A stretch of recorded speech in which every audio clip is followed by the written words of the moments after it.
Today, I just want to dig into partnerships. And there's a cat walking by the screen just as a part of the commercial break. So, um, our goal with Magic Kids this year, we launched the app. We did a whole bunch of comedy ads. We got 2 million views on YouTube through those comedy videos. We get about a third of our ad subscriptions are through those comedy videos. But getting individual customers is very, very hard. It just takes a lot of effort. So my philosophy has always been, how do you have all your dreams come true from a handful of partnerships? So we've been trying for 12 partnerships with Magic Kids this year. And we just closed three new partnerships this last week to make that a half a dozen, which is halfway to our goal. We have about six more partnership conversations that are in motion right now. But just last night, I got one closed with a big meditation app called Aura. I'm already on their app, but they originally turned us down because they don't allow voice actors to do stories inside of their app because they didn't want to get sued. And so I managed to get a hold of their CEO, and they're a huge app. They have millions of subscribers inside the app. But I talked to the CEO and said, "Listen, like we own the rights to all the music and all the voices and all the creative elements that we put into this. Um, I think you should really reconsider your no and turn it into a yes." And so I got the email last night that they turned their no into a yes, which a moral of that lesson is last year we hit rock bottom financially because we were investing in the app and 9 months of comedy production for Magic Kids. And I had to raise money quickly. I had one lead on an investor. He said no originally, and I said, I'm coming to Victoria, which I wasn't going to Victoria. How about we go for dinner and let's just talk anyways and we can get to know each other better. He said, "Sure, let's go meet for an hour and have dinner." And lo and behold, we had a 4 hour dinner conversation. And at the end of it, he agreed to put in $100,000. So that was another instance of turning a no into a yes. Um, Magic Kids last week. We're working on this epic 100-minute audio story. We have 26 voice actors in it. It's about a big forest fire that takes over this piece of land, and all of the animals, the predator and the prey, have to join up and escape together for everybody to survive. It's a pretty epic story. So I've been in conversations with an organization out of the UK called Earth Cubs. They're doing some really cool work. They're in 7,000 schools. And so last week I had a conversation with their CEO and I pitched him on having Earth Cubs be the official partner of this particular story.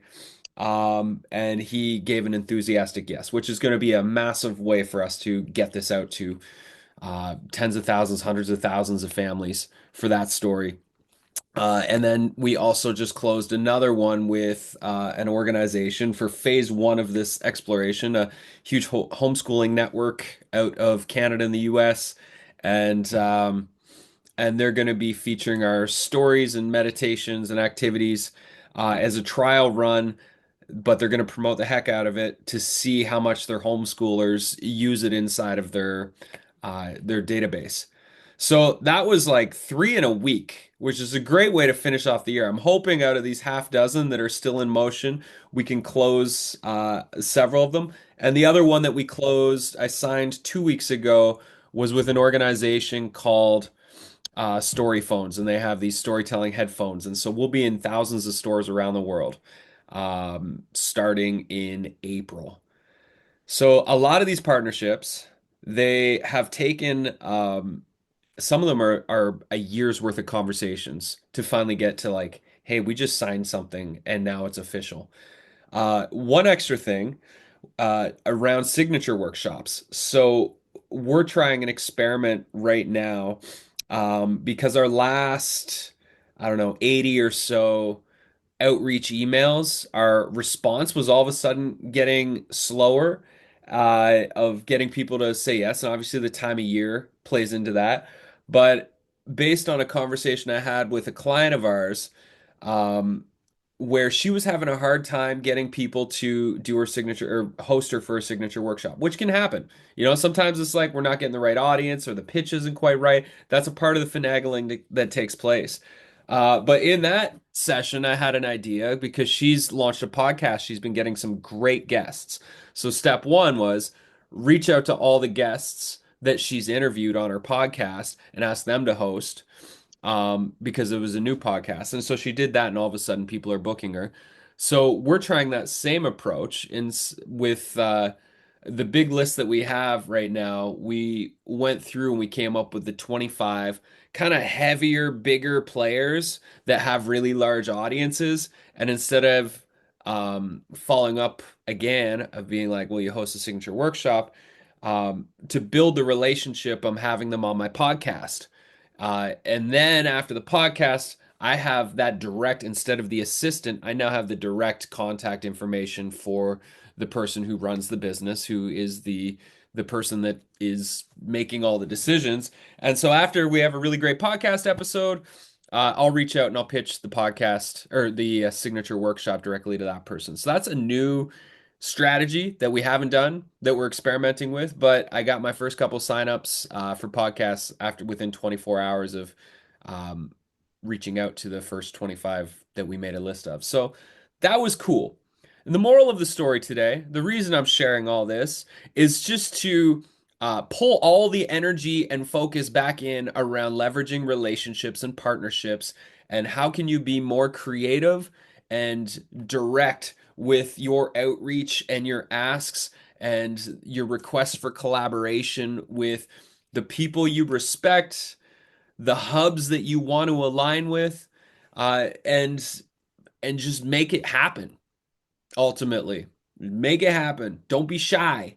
Just get out there and speak into the world or to the people that you want to work with directly on what you're asking them for a partnership, and good things will come.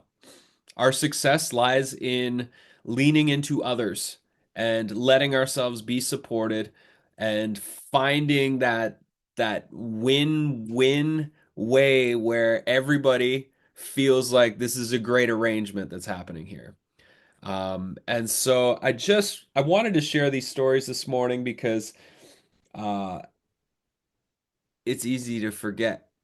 And this is why I just keep standing on the soapbox of partnerships over here on this side of things, because it's working. With Magic Kids, one of our partnerships this year has generated over $60,000 from just one partnership without doing anything extra, really, on top of what we're already doing. It's just they're bringing revenue for us. And that is available for everybody when we think strategically about how can we align who we are and what we're doing with the right types of relationships that need what it is that we have to offer. Because ultimately, getting one individual to pay us for our time and energy and services is challenging and takes a lot of work. Whereas when we can tap into larger networks, it's such a more powerful way. So that's why a signature workshop's important. Um, in the new year for all of you, I'm definitely going to be encouraging everybody create some form of podcast and YouTube channel if you don't have one, because it's an important way for you to bring other people in to have inspiring conversations around your topic, and for you to develop that. I don't like the word authority, but it allows for your expertise and your point of view to really get refined and polished as you share your message with the world. And if you're doing a podcast or if you're doing a YouTube, you just might as well do them both, because it's the same. It's an MP3 versus an MP4. Same descriptions, same thumbnails, all that sort of stuff. It's like You're just widening the potential of who's going to watch or listen to you because people are either watching or listening. Most people are doing both. They have a way that they like to consume. And once you have these channels set up, you can reach out to people and say, I'd like to have you on my podcast or my YouTube channel. And that's a beautiful thing. And that builds those relationships. And then once those relationships are built, you can find other ways to collaborate, like being hosted for your signature workshop, etc. So that's my story today. Let's take 2 minutes and write down as many names as you can come up with that would be worthy of, at the very least, thinking about how you could strategically leverage that relationship, whether it's through a collaboration, an event, whether it's asking for your signature workshop, whether it is asking to be hosted on their podcast, or you committing to a podcast and eventually reaching out to them next year. Just come up with as many names that pop into your head so that those names are in front of you and you can figure out what to do with them after. And go.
Right. Did we come up with some names?